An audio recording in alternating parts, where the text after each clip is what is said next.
Pourquoi ma mère supporte-t-elle ce mariage malheureux? Partie 1 sur 1. Salut, je m'appelle Fatima Bari, j'ai 15 ans et je suis de la Guinée-Conakry. J'ai un frère et une petite sœur et je suis l'aîné. Depuis mon enfance jusqu'à présent, j'ai grandi dans un milieu très violent et ce à cause de mon père. Je le voyais taper ma mère pour tout et n'importe quoi. Il la poussait même et la jetait par terre comme un sac de patates et je ne comprenais pas pourquoi il faisait cela. À l'âge de 6 ans, j'ai demandé à ma mère pourquoi est-ce que mon père était différent des pères de mes camarades et elle a fondu en larmes en me disant qu'il était souvent parce qu'il buvait beaucoup d'alcool. Je lui ai demandé comment est-ce qu'il était quand il ne buvait pas et elle m'a dit qu'il était toujours violent, mais que quelques rares fois, il revenait à la raison. Elle m'a expliqué un tas de choses, mais pour une petite fille de 6 ans, je ne comprenais pas grand-chose. Quand mon petit frère est né, il est devenu encore plus violent. Il ne frappait plus uniquement ma mère, mais il me frappait aussi. J'avais alors 10 ans et je comprenais déjà certaines choses. Lorsqu'il la frappait, il disait qu'elle avait gâché sa vie et lorsqu'il me rabaissait pour tout et n'importe quoi, il me demandait pourquoi j'envahissais sa maison. Ma sœur est née 2 ans plus tard et j'avais alors 12 ans. Nous vivions toujours avec mon père et notre seul moment de joie à la maison c'était quand il n'était pas là. Ma mère nous disait qu'elle nous aimait et qu'on devait rester fort.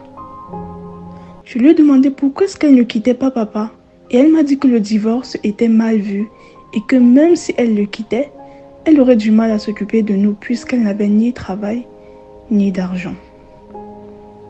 Je lui ai demandé de trouver un travail et lui ai proposé d'arrêter d'aller à l'école pour m'occuper de mon petit frère et de ma petite sœur, mais elle a refusé en disant que je ne devais pas faire la même erreur qu'elle, c'est-à-dire d'arrêter l'école sans avoir obtenu un diplôme, pouvoir me permettre d'avoir un travail qui me fera être indépendante avant d'aller en mariage.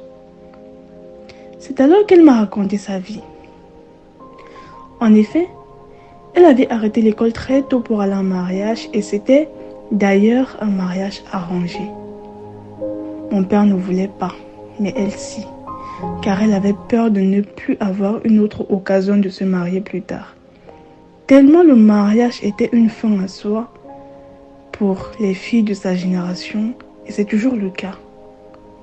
Et une fois avec mon père, elle a lancé un petit commerce en ligne en attendant que cela commence à porter ses fruits pour lui en parler.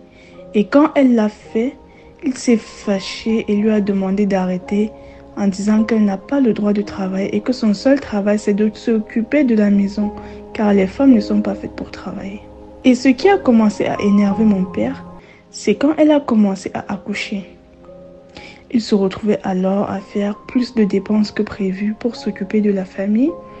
Et ce qui l'énervait le plus, c'était ma mère, car il ne l'aimait pas. Après m'avoir parlé, elle a pleuré et j'ai fait de mon mieux pour la consoler.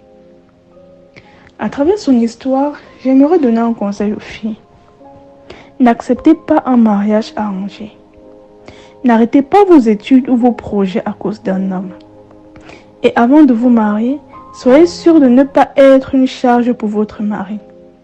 Cherchez d'abord à être indépendante financièrement, comme ça, même s'il y a divorce, vous pourrez vous occuper de vous et des enfants.